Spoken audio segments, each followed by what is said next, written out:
Welcome to another edition of Shelf Life Book Reviews Online. As always, thank you so much for taking the time to watch my videos. Hopefully you find them informative, and when you decide which books to purchase, you will consider the book that I'm about to review for you today.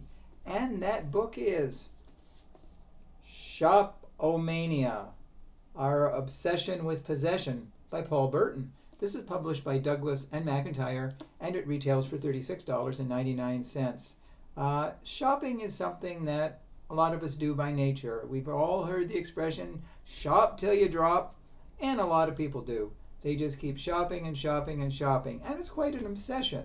And Paul Berton's book looks at the phenomena of why we shop to excess, and why we just have to keep buying things.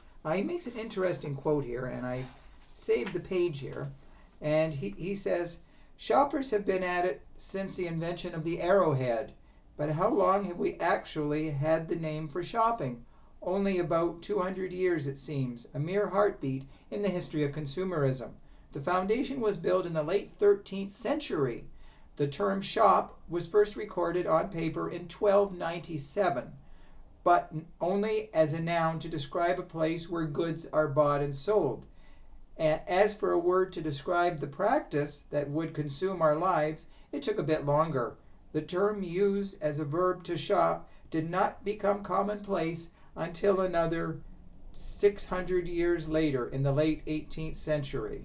Coincidentally, or perhaps not, that's about when the Industrial Revolution changed the course of history through mass production, when manufacturers the world over realized they might be able to quench the insatiable human desire for stuff, or at least come close. So in the book, he talks about so many different things that have happened while shopping. People who shop to excess, people who hoard.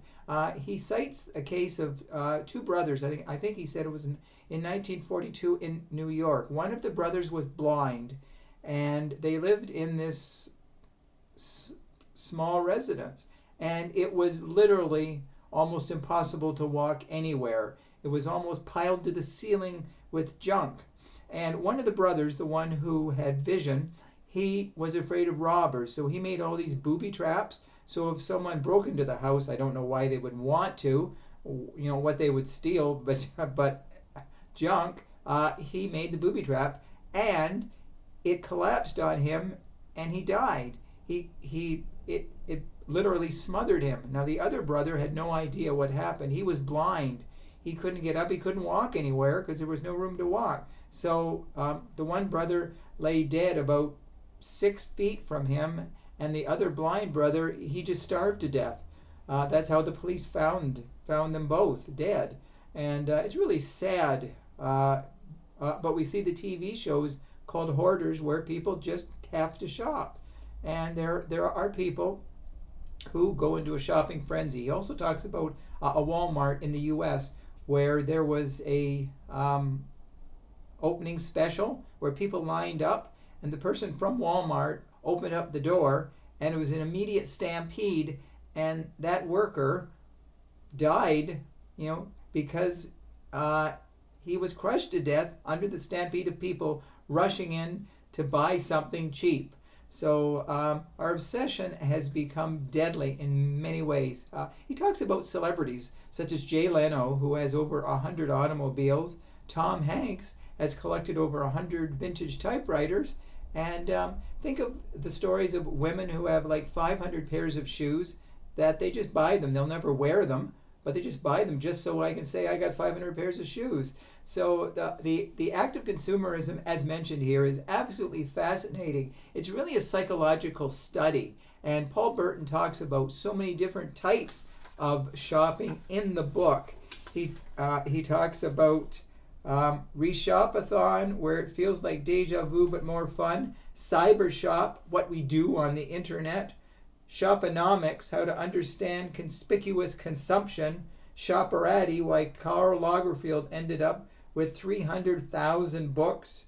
Shop Academy, how tennis star Andrew Agassi discovered he could move a product. Necro Shop, when we still shop for stuff even if we're dead. Shopward, where we are all headed. Aero shop, what we do while flying. So there's like about 30 or 40 or 50 different types of shopping that he goes over with in detail. And he basically says that from the beginning of time, people, even in ancient times, people had to have possessions so they could proudly display them. The richer people, of course, had the bigger cache of goods, so to speak, and but the poorer people also tried to collect things as well. So it became the rich versus the poor in the shopping world, and you don't need a lot of money to shop because, as Paul Berton, talks in the book, people shop on credit, and they never ever are able to pay. The credit card is great, but sooner or later you're taken to task because you have to pay that bill eventually, and if not, you're in trouble. So a lot of people have had to file for bankruptcy because they really shopped till they dropped, and then they lost their homes and they lost everything.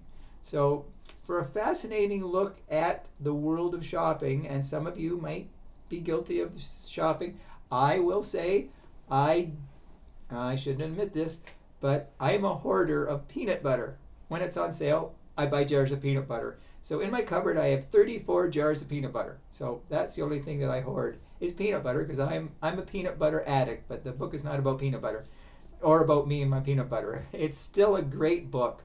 So you'll find so much, and you'll see a side of yourself as well too if you shop to excess. So anyways, that's the book I wanted to draw to your attention. Certainly worth owning because of the facts and the psychological content within the book. So hopefully when you go to your local bookstore, you will seek this book out. Go shop for the book, because you won't be disappointed. So let me know if you agree with my review. So until we meet again, and we will, stay safe and stay sane and keep reading those books, and I'll see you at the bookstore. Bye for now.